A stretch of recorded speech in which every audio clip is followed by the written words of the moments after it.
Greetings, welcome back to my channel, Lantern Bridge. First, before we get into it, please cross the bridge by subscribing and light the lantern with a like for the next passerby as we explore real left-hand path, not the fake stuff that you're used to, the real deal. And nothing gets more real than when shit starts flying around, and that's what happened. We had quite an experience yesterday. This is my new altar, and I'm interested in Gnosticism as well as Set, the god Set, Egyptian, but the center of my religion, I'm a Buddhist, Tantric Buddhist, a new one, a beginner. Don't trust a single thing I say, but if you're looking to, maybe something will resonate. In Buddhism, we can access other gods, other religions for the purpose of helping us reach enlightenment so we can come back and help other people. That's the goal. And well, I am interested, I've always been interested in Gnosticism, aspects of which really relate to Tantric Buddhism. How? Well, they also believe, they know that this world is an illusion, a prison, and we got to break out of it. We have to be liberated. Very, very similar. Now, of course, the details are different, but this is my current one. And what happened yesterday, I had some sort of, well, I guess some people would say poltergeist activity. Some crazy shit went down because I made a mistake. Well, anyway, let's look at this first. So we have Abraxas at the top. He is beyond words. His real name's not Abraxas. That's what humans call it. It's where, you have the, in my opinion anyway, the dark side, the light side. Carl Jung would say, God and devil. Abraxas is more terrifying than the God or the devil because he's the God and devil combined. And if you look at his image, he's got a rooster head, a human body, and snake legs. There's a lot of symbolism in that. You can check it out. Quite an interesting figure. I've got a cross, and to really bring it away from Catholicism and back into Gnosticism, I've added this rose, which for me is a feminine side and represents a little bit of Sophia. We have candles which can represent knowledge, and shards of the candles that broke here, and I'll get to that, behind the Christ, the cosmic Christ. That's a real snake preserved in epoxy. So the snake relates to wisdom in Gnosticism. That's what we've got on this floating shelf from IKEA. Okay, so yesterday, what happened? Well, I had a similar setup. I didn't have this. I was putting it together, and I had the Abraxas portrait. And what I was doing a few months ago, maybe 4 months ago, bibliomancy. So I would open up the Bible randomly with a question and point, and I was getting these answers. But sometimes I did notice they were quite violent in terms of like, these people, my enemies here, how do we help them? No, it was like, destroy them. Like the verse would be, destroy the town, come back to the ashes, reburn the ashes. If anybody looks at them, kill them. I mean, it was that intense. I'm exaggerating a little. Anyway, I completed the altar, and I have this nice little Bible. Not too heavy. This thing can take like 10 pounds or so. This is a normal soft paperback type Bible, fake leather, nothing special, but it's a very good translation. I put it on there, and I'm like, I noticed a little space between the wall and the shelf. But then something strange really happened. Now, everything was fine. I did put the Bible on there, and the shelf didn't just fall over. It was as if I took a hammer fist and straight down, boom, the candles are flying everywhere, like boom, you know. But then this is what's really weird. Okay, so we're here. Now this is like over 5 feet from the Gnostic altar to the Setian altar, about 5 feet. I can't understand it. Now, here's an offering bowl with vodka. This wasn't lit at the time, but the skull and the big candle.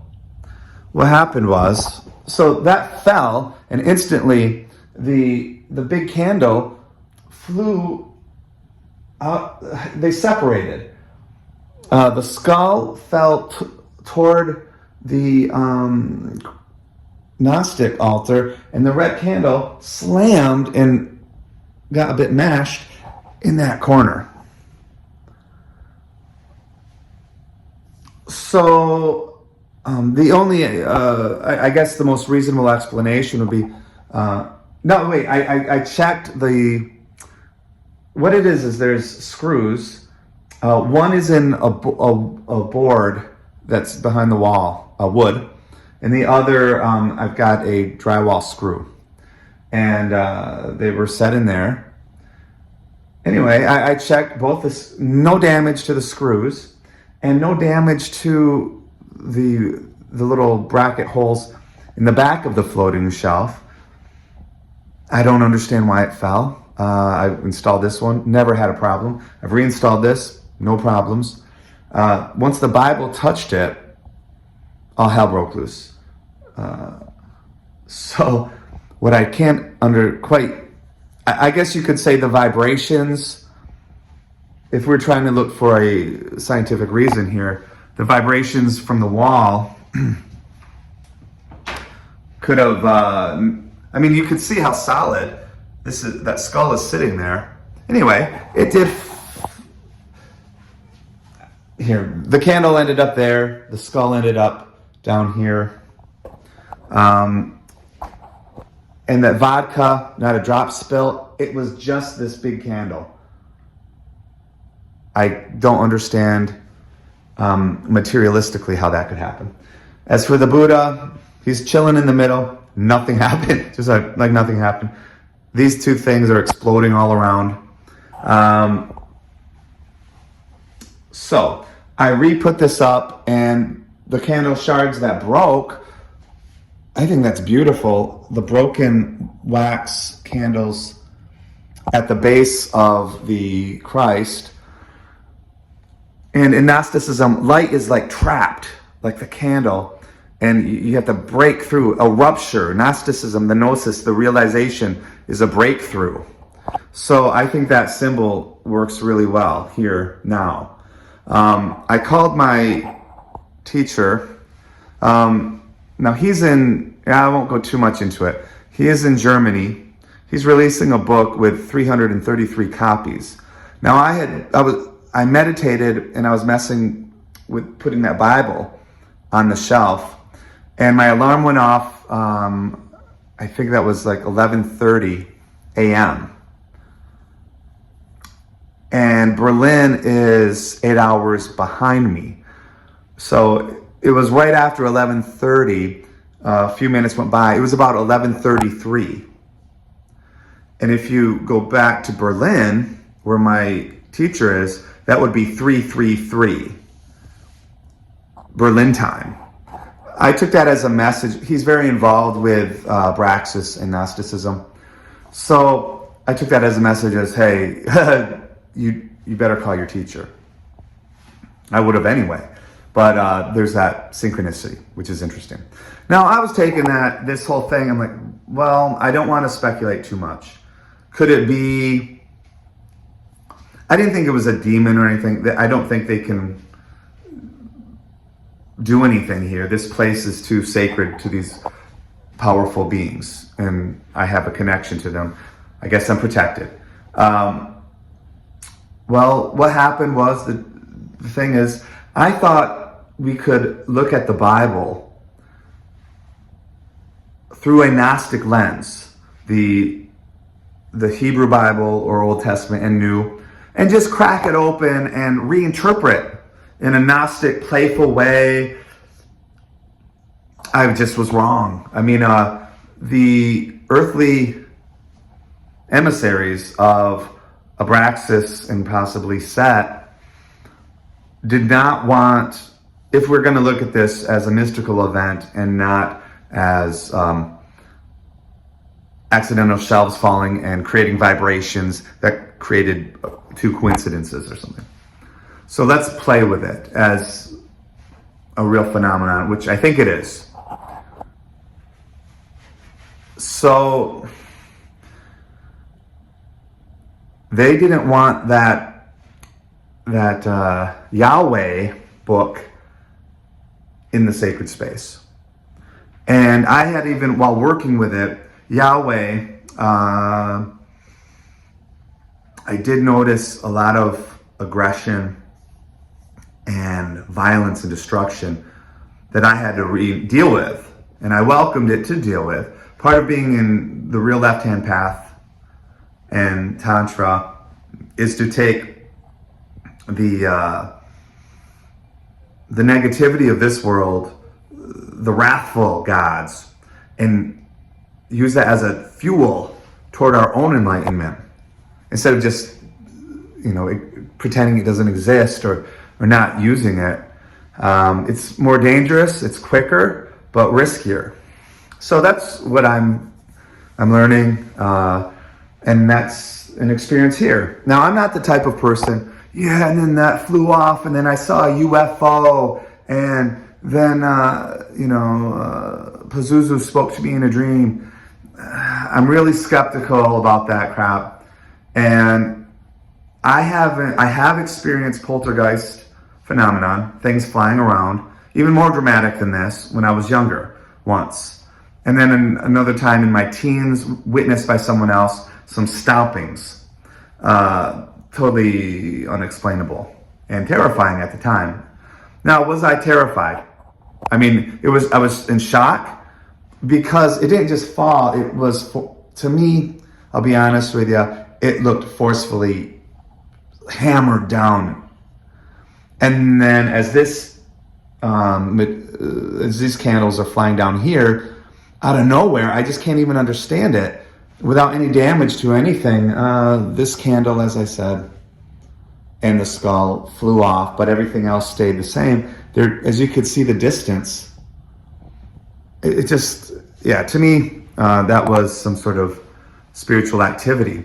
Now, what was it? Was it, F you, Brad, you idiot? I'm a kind of glass half empty, and I am an idiot, and I'm really hard on myself. So I did kind of take it like, oh, I'm a jerk. I don't know what I did wrong. But I think after speaking with my teacher about it,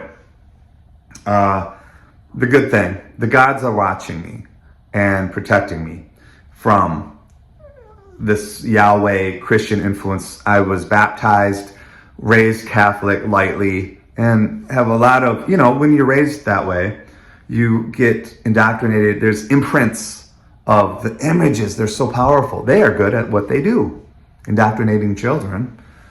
And they always do with children. Sorry. And one of my best friends is a Catholic priest. He's a great, great guy. And a BJJ black belt. So you guys are great. Anyway, instead, I will continue my bibliomancy. I will continue contacting scripture, Christian-related scripture, the Nag Hammadi text instead.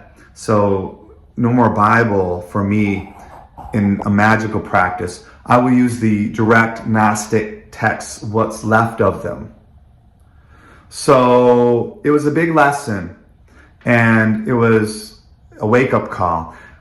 I thought my teacher, he was really very negative against the Demiurge, against Yahweh. And I thought, well, you're so black and white, I think there's some ambiguity there. And yeah, some Gnostics had an ambiguous view. But after this, after this experience, I'm like, okay, that's a warning. And I did have some icky feelings about the whole thing. And I didn't realize how dangerous that that being was. On a side note, I have another connection possibly to the Bible. So I had these strong visions of Mount Sinai during the event, the Sinai event, where God came down, Yahweh came down and spoke to the people. And it's not just like, oh, I kind of had a real strong dream. It was almost like I was there, and very vivid, and you have to take notes of these things. And I couldn't quite get it, and I didn't know much about, and I still don't know much about Judaism. So what do? This is what I suggest you do. I called a rabbi and just said, hey, this is going to be weird. I had this intense vision, and I'm not a Jew, but this is what I saw. And it was this mountaintop in a storm. There were like campfires at the base of it, and the storm had a red tinge. It was getting like blood and fire. I mean, it was intense, but it was creepy. So the thunder would roll, and just underneath that thunder, I could almost hear a Hebrew voice. Was it part of the thunder, my imagination, or a voice coming through the thunder? It was the thunder. This voice of Yahweh, and I don't speak Hebrew, but I assume it was that event. And he told me there were lots of people there, and there are traditions where there's reincarnation, and even people that weren't born yet as spirits could be there. He also mentioned that there were slaves other than the Israelites that joined the Israelites from Egypt and witnessed this. I had no clue about reincarnation in Judaism. I'm not calling to say, yeah, was I there? I want to be there. I want to be reincarnated. I was like, reincarnated at Mount Sinai? This is a rabbi that I found. He's in Melbourne, and I just, he's in the leadership position. So I called him and just was honest. And he took me seriously. Maybe, results vary. I do stuff like that. Research, call the experts. That's part of the learning and exploring. How much of that was metaphor? How much of that was, history, a mingle? All I'm saying is I might have a strong karmic connection to Egypt. I mean, we have Set, and maybe something connected with Yahweh. And they say that Yahweh, some say Jehovah killed the Christ and set that whole thing up. Lots to explore. But, this is, and if anybody's wondering, that's a memento mori, reminder of death. So enjoy your holiday trip, the Hawaiian shirt, the rose, the Gucci hat. But in the end, you're going to be dead. So make the most of your life. Set up your altars. Learn, whatever you're interested in, really explore and then put it into a practice and have a sacred space. Just, if you make a mistake, don't freak out if there is some kind of activity, don't be afraid. It might just be a warning. If you're working with something positive and powerful. Now, if you're working with this, fake demon crap from these fake left-hand path channels, it might just be demonic. Who knows? They're just playing with low-level gutter slime entities. So you were warned many times from this channel. That's what I've got. That was what happened, and you learn from it. And now I am very happy with this altar, and I haven't had any activity. I am strongly interpreting the cross as a connection of above, as above, so below. And if you put the cross here, the center, your consciousness. and I've integrated a feminine form, and sort of with it being plant, relating it, that cross is alive. It's a tree of life from the Gnostic myths. So, and we have the light and an actual snake behind it. And of course, Abraxas, very powerful, potent god. Look into that if you're interested in exploring Gnosticism yourself. So thanks for your time.